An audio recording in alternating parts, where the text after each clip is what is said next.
세계 무역기구 WTO 일반 이사회 이틀째였던 어제 일본의 수출 규제 조치를 두고 우리나라와 일본 측 대표단이 격돌했습니다. 우리 측 대표단은 수출 규제 조치의 부당성을 거듭 강조했고 일본 측 대표단은 이 같은 조치가 정당하다고 강조하며 기존 입장을 그대로 반복했습니다. 우리 측 대표단은 또 일본 측에 1대1 고위급 대화를 제의한 것으로 알려졌는데 일본 측의 응답은 없었습니다. 이를 두고 우리 측 대표단을 이끈 김승호 실장이 일본이 눈을 감고 있고 귀도 닫고 있다는 식의 강한 비판을 한 것으로 전해졌습니다.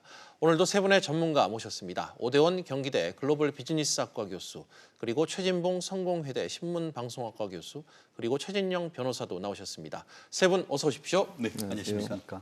네. 먼저 전반적인 분위기부터 짚어볼까요? 이틀째를 맞은 이 WTO 일반 이사회에서 일본의 수출 규제 조치 논의가 진행이 됐습니다. 우리 시간으로 어제 저녁 7시 45분쯤 시작됐는데요. 먼저 최 변호사님, 안건을 요청한 우리 측 대표단 먼저 포문을 열었죠? 그렇습니다. 그 포문이 굉장히 셌습니다. 크게 큰 틀에서 봤을 때에 이 문제와 관련해 가지고는 한국이 시끄러운 외교를 표명하는 반면에 일본 같은 경우에는 그거에 대해서 조용한 외교로 대응하고 있다. 이런 큰 전략으로 얘기를 하는 것 같습니다. 말씀하신 것처럼 원래는 23일 날 밤 늦게 할 것으로 예상이 됐었는데 안건이 미뤄지고 늘어지면서 어제였죠. 24일 날 그 우리나라에서 정반대편에 있는 그 제네바에서 그 WTO 그 일반 그 종합 이사회에서 이루어진 것 같은데요. 특히 우리나라 대표 같은 경우에는 말씀하신 것처럼 2차 세계대전 이후에 일본이 이렇게 잘 산 것이 이른바 WTO 같은 체제에서 자유무역 체제로서 성공한 나라가 아니냐. 그런데 한국에 대해서 이와 같은 그 징용에 대한 보복성 그 조치는 이와 같은 그 WTO 체제의 자유무역 체제에 반한다라고 얘기를 했습니다. 더불어서 지금 세 가지를 규제를 하고 있는데 나아가서 이것을 이른바 백색 국가 리스트, 쉽게 말하면 우방 국가 리스트에서 빼는 것은 오히려 WTO와 관련돼서 더 규정이 더 크게 위반된다. 나아가 그것이 한일 간의 문제가 아니고 이 이른바 그 IT와 관련된 전 세계에 미치는 영향이 너무나 크기 때문에 이 부분에 대해서 확전을 자제하고 이 부분에 대한 제재를 거두어 달라라는 것으로 해서 나름대로 논리성 있게 그 어떤 국제 여론전에서는 대비하는 데 성공했는 것이 아닌가 생각합니다. 알겠습니다. 최 교수님께도 여쭐게요. 이어서 그 이하라 주니치 주 제네바 대사가 발언을 이어갔습니다.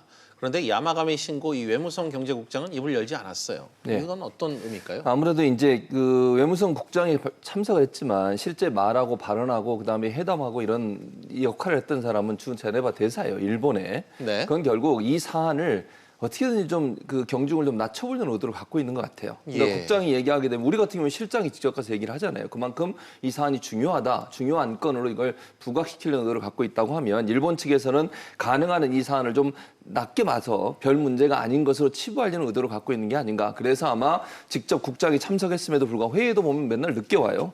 그리고 주로 이제 그 주 제네바 대사가 직접 발언한 걸 보면 이 사안 자체를 국제사회에 좀 이슈화하는 것을 안 하려고 하는 의도를 갖고 있지 않나 이렇게 볼 수 있을 것 같습니다. 네. 오 교수님께도 좀 여쭙겠습니다. 사실 우리 측에선 이 미국의 중재 발언도 기대를 했던 상황입니다만 이 미국은 물론 제3국의 별도 발언도 없었습니다. 이 상황을 좀 어떻게 봐야 될까요? 사실 이번 이사회를 통해 가지고 정확하게 알게 된 것이 국제사회가 이 분쟁에 대해서 보고 있는 시각이 뭔가를 오히려 알게 되는 시험대였다고 보입니다. 지금 최 교수님께서 지적해 주신 것처럼 그리고 자꾸 문제를 만들어서 크게 끌고 가려고 그래서 이걸 이슈로 부각하려고 하는 우리와 달리 일본은 이를 소극적으로 대응해가지고 이것이 여기에서 논의할 건이 아니다라고 하는 입장인데 이 입장에 충돌해서 다른 나라들, 특히 우리가 기대하는 미국은 두 나라 다 우방인데 어느 쪽 한 군데 편을 들지 않을 것이고 않았고 실제로 그다음에 EU 대사라든지 아프리카 대사라든지 왜 이 건을 여기 와서 얘기하는지 이 문제의 원래 원인 제공은 누군가는 몰라도 하여튼 두 나라가 잘 해결하면 좋겠다. 이 정도의 한 발 빠진 입장이라는 거죠. 우린 여기서 그럼 결국 우리한테 남은 것은 실리적인 해결과 일본하고의 어떻게 풀어갈 것인가. 외교적인 그 중재안 이런 것들이 실제 우리가 빨리 시급하게 해결책을 찾아야 되는 단계다. 이렇게 보였습니다. 이 자리가 어찌됐건 간에 세 분 말씀을 종합해 봤을 땐 한일 양국으로선 국제 여론전 성격의 자리인 건 분명해 보입니다. 최 변호사님, 그럼 양국 모두 제3국의 지지까지는 이끌어내지 못했다. 이렇게 좀 보는 게 맞을까요? 근데 이 부분에 있어서의 그 한국 언론의 평가와 해외 언론의 평가가 조금 다른 것 같습니다. 네. 한국 언론 같은 경우에는 한일 간의 한일전이 무승부로 끝났다. 쉽게 말하면 0대 0이었다라고 얘기하는 반면에 해외 언론 같은 경우에는 오히려 한국이 패배했다. 한마디로 0대 1로 일본의 승리였다. 이렇게 평가를 하는 것 같은데요. 예. 실제로 저도 외신 중에 로이터 통신이 썼는 글을 봤는데 그 글 제목이 한국이 일본과 관련돼서 국제적 지지를 얻는데 실패했다라고 헤드라인을 뽑았고 내부 내용을 제가 봤더니만 한국이 가시적 성과를 이끌어내지 못했다라고 얘기를 하는데요. 예. 그러면서 WTO의 관리의 말을 들어서 좀 전에 말씀하신 것처럼 양측에 설명한 이후에 다른 어떤 나라도 양측의 노력을 어떤 지지를 위한 아무런 그 노력이 없었다 이렇게 예. 얘기를 하고 있는데요. 아마 그래서인지 정부도 사실 그 설명회에 들어가기 전까지는 굉장히 사자후를 통했죠. 몇 개의 어떤 짧은 얘기만으로도 이 그 일본의 논리를 깰 수 있다라고 했는데 나름대로 어떤 선전전 자체에 대해서는 의미가 있었는지는 모르지만 끝나고 나서 정부 관계자도 보면은 전 세계에 일본 조치에 부당함을 알리는 계기가 됐다라고 하는 것이지 거기에 어떤 성과가 있었다라고 스스로 자평하지는 못하는 상황인 것 같습니다. 우리의 목소리는 냈지만 그에 대한 성과는 있었는지는 냉정히 봤을 땐 의문이다. 외신들도 냉정하게 평가를 하고 있다. 이런 변호사님의 얘기가 있었고 한일 양국의 대치점을 좀 살펴보겠습니다. 우리 측에서는 김승호 실장이 지금 격한 발언을 좀 쏟아냈습니다. 최 교수님, 어떤 주장들이 좀 있었는지 짚어주실까요? 일단 이거죠. 우리 측 주장은 이거예요. 강제징용 재판 문제에 대한 보복적 성향이 강하다. 그러니까 이건 정치적인 이유 때문에 결국 수출 규제를 하고 보복을 하고 있는 거라고 주장을 하고 있고 그건 이제 WTO의 규범이 어긋난다는 거죠. WTO가 갖고 있는 기본적인 정신은 자유무역이거든요. 자유무역에 대해서 정치적 이유나 다른 이유 때문에 자유무역이 침해를 당하면 안 된다는 것이죠. 근데 일본의 지금 행위를 봤을 때는 우리나라만 꼭 집어서 수출 규제를 하는 것 자체가 그런 성향이 강하다고 얘기하고 있고 또 우리나라가 지금 그 무기에 사용되거나 아니면 무슨 대량 살상 무기에 관련된 물품들을 외부에 유출하는 것처럼 얘기하지만 실제로 알고 봤더니 우리나라 아니라 일본이 더 많은 그런 행동을 했다라고 하는 그런 증거들을 갖고 있기 때문에 그건 유엔에서 발표한 자료이기 때문에 그렇습니다. 그런 문제. 그리고 지금 현재 G20 의장국이 일본이에요. G20 의장 지난번 G20 오사카에서 회의 열렸을 때 자유무역을 그렇게 주장했던 사람이 아베고요. 예. 그런 사람들이 자유무역에 어긋나는 행동을 하고 있는 부분은 이거는 국제사회 질서나 국제 통상 질서에 맞지 않다. 이렇게 좀 주장을 하고 있습니다. 알겠습니다. 그런데 오 교수님, 이번 WTO 일반 이사회가 시작되기 전에 김승호 실장이 호언 장담을 했었잖아요. 무너뜨릴 강력한 논리가 준비되어 있다. 이런 취지의 발언을 좀 내놨었는데 변호사님 방금 말씀하신 것도 그렇고 의도대로 좀 됐다고 보시는지요? 참 안타깝게도 이로서는 우리나라로서는 이번에 강하게 주장을 해서 우리의 억울함을 호소해야 되는 자리였기 때문에 협상 전략을 담당하는 산업부의 실장으로서는 전략 담당자로서는 이런 전략을 쓸 수밖에 없었을 거예요. 하지만 상대편 나온 사람들은 다 제네바 대사라든지 외무성의 경제 담당관이라든지 이런 식의 외교 쪽 라인이죠. 이쪽은 강한 그런 우리의 공격, 협상에 응하지 않는 입장을 정했기 때문에 사실 우리가 싸움을 거는데 상대가 싸움을 받아주지 않으니까 싸움이 잘 안 된 것 같죠. 안타까운 입장이었습니다. 이는 이제 상대는 외교 전략으로 우리는 이 통상 전략으로 협상 전략으로 상대했기 때문에 그러한데 그에 따라서 우리의 의도를 달성하는 데는 이번 전략은 조금 전 세계적으로 호응을 해줬으면 좋은데 그런 데까지는 사실 일본의 눈치도 보이고 다른 나라들은 왜 우리가 나서서 남의 대리전에 끼어가지고 구설수에 오를까 하는 그런 입장일 거니까 사실 좀 이기기 힘든 싸움을 걸었던 거 아닌가 하는 안타까움이 있습니다. 우리가 목소리를 내고 시비를 걸었지만 받아주지 않았다. 알겠습니다. 이 부분은 최 변호사님께도 여쭙고 싶은데 아까 그 로이터 통신 그 외신 발언과는 별개로 좀 어떻게 보세요? 저는 이 부분에 있어서 나름대로 어떻게 보면은 좀 국민들이 사실 이 더운 여름에 담비와 같은 어떤 그 시원한 그 결과를 기다렸었는데 오히려 돌아오는 것이 어떻게 보면 소리는 냈지만 성과가 없다는 점에서 굉장히 좀 답답한 며칠간이었던 것 같은데요. 사실 저는 그 김 실장이 어떤 느낌이 들었냐 하면은 정말 실무가인가 오히려 초선 국회의원이 가서 협상을 하러 가는 것이 아닌가 하는 것으로 귀를 의심했습니다. 아까 얘기하는 것처럼 일본에 대해서 눈도 귀도 닫고 있다라는 얘기를 했고 더불어서 이처럼 양자 대화를 제안을 했는데 이것을 직접 피하는 일본은 자신감과 용기를 결여하는 모습을 보이고 있다. 이런 얘기를 했다는 것은 가서 정말 협상을 하러 갔는 것인지 아니면은 어떻게든 해서 상대방이 속을 긁으려고 했는지 저는 이와 같은 나름대로 어떤 전략적 발언으로 했는 맥락이라고 저는 이해를 하려고 합니다. 그렇지만 예. 일본 자체가 결국 기본적으로 조용한 외교로서 이 사실 자체가 WTO의 그 어떤 협의 대상이 아니다라고 하는 그런 어떤 전략을 가지고 있는데 그와 같은 그 상황 속에서 우리의 목소리만 높이는 것이 과연 실효성 있는 전략이었는지에 대해서는 좀 저도 이제 변호사를 하고 협상을 하는 실무자 입장에서 이와 같은 전략에 대해서 다시 한번 우리가 내부적인 어떤 그 전략 회의를 해야 되는 것이 아닌가 그렇게 생각을 합니다. 알겠습니다. 오 교수님 발언하고도 좀 크게 다르지 않은 것 같습니다.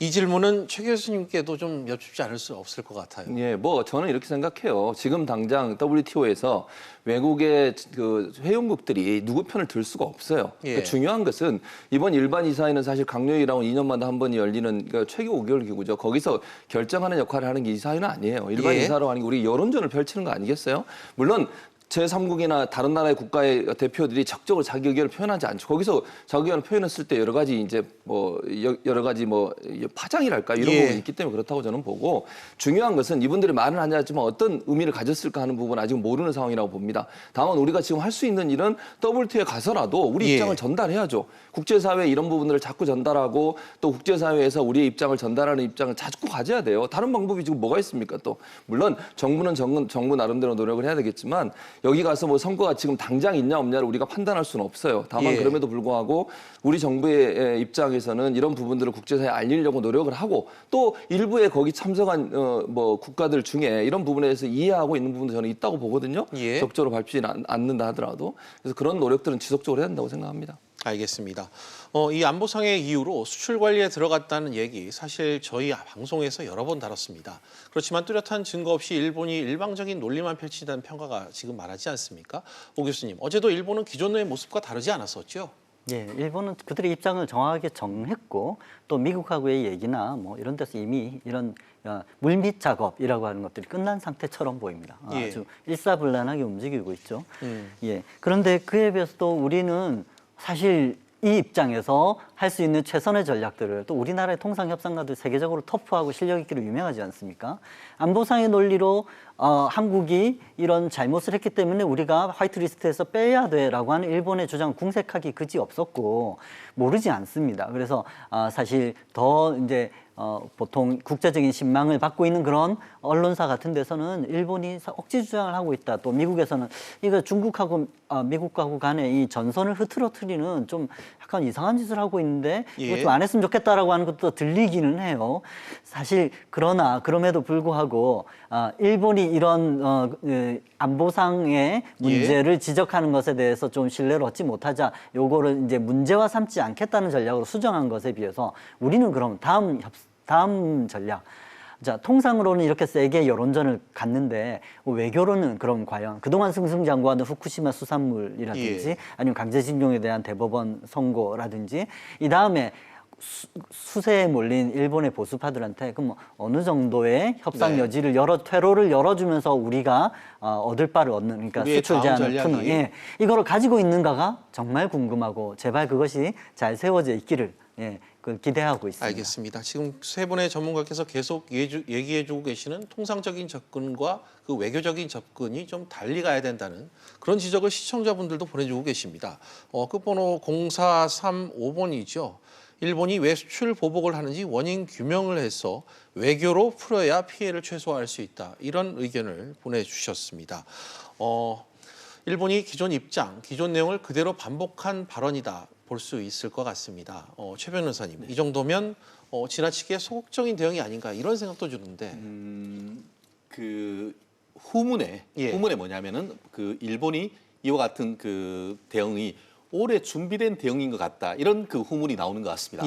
한마디로 감정적인 우리의 어떤 그 대법원 판결에 의해서 감정적인 대응이라기보다는 몇 년 동안 쌓이는 그 문제에 대해서 내부적으로 어떻게 보면은 그 여러 가지 논리로 어떻게 보면 얘기를 하고 있습니다만 결국 그 우리나라의 아킬레스건을 딱 잡아서 세 개를 딱 가지고 지금 우리나라를 그 세 개 물품 그 반도체 물품과 그 생산과 관련된 핵심적인 세 개 물품 가지고도 우리나라가 이렇게 지금 논란이 되고 있지 않습니까?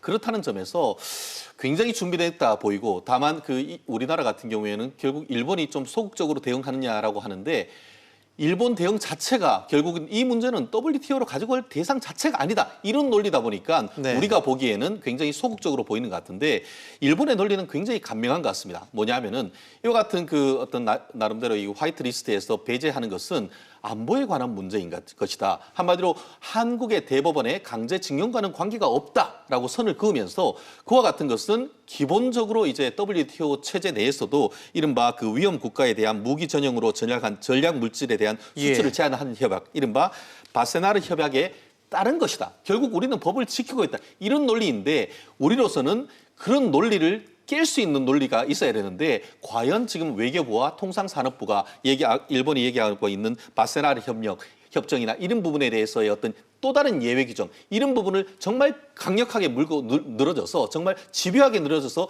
법리적으로 뒤집을 수 있는 그런 노력이 저는 필요하다라고 생각을 하는데요. 결국 아까 말씀드린 것처럼 우리가 목소리를 낼 수는 있습니다. 그렇지만 이번 그 WTO 일반 이사회 끝나고 나면 어떻게 하죠? 그렇기 때문에 정부 내에서도 정말 이번 일반 이사회 끝난 다음에도 어떻게 해서 이 부분을 국제적인 여론으로 끌고 갈 수 있을지 이 부분에 대해서 교수님이 말씀하신 것처럼 이 그 두 번째 전략 플랜 B가 어떤지를 좀 생각을 해야 될 때인 것 같습니다. 알겠습니다. 통상과 외교 전략이 병행되는 치밀한 논리가 필요하다 이런 주장을 해주셨습니다. 우리 측의 강경한 주장, 또 일본의 소극적인 대응, 그리고 제3국의 침묵까지 상황을 지금 이 종합해봤을 때 최 교수님 뚜렷한 승패가 갈린 것 같지는 않아요. 그렇죠. 지금 당장 뭐 승패가 갈렸다고 보기는 어려워요. 우리는 우리 나름대로 열심히 해야 되는 거고요. 일본은 뭐 일본 나름대로 뭐 무대응하고 자기들은 자기 주장만 하겠죠. 그러나 뭐 우리나라 국민들이 봤을 때 일본의 주장이 타당하다고 생각하면 거의 없을 거라고 저는 봅니다. 그리고 이제 중요한 건 뭐냐면 그렇게 되면 제3국이나 국제 통상 질서에 미치는 영향을 봐야 된다고 저는 봐요. 어제 뉴스에 보면 미국의 6개 IT 관련 단체 협회들이 한국과 일본의 통상 관계 장관들이나 관계 부서에 문서를 보냈어요. 편지를. 이 문제 빨리 풀지 않으면 글로벌 경제에 영향을 미친다. 글로벌 밸류 체인이라고 그러잖아요. 이게 국가들이 각각 분업해서 물품을 만들어내는 그걸 통해서 하나의 제품을 만들어내는 것이 국제 지금 통상 질서입니다. 한 고리를 끊으려고 하는 게 일본인 거잖아요. 지금 현재 D램 반도체 같은 경우에 가격이 20% 이상 올랐어요. 지금. 그러면 누가 피해를 당합니까? 우리만 피해를 당합니까? 우리는 도리어 삼성전자 주가 올라가고요. D램 반도체 가격 올라가요. 일본도 피해보고 미국도 피해보고 다 봐요. D램 반도체 쓰는 국가들 다 피해본단 말이죠.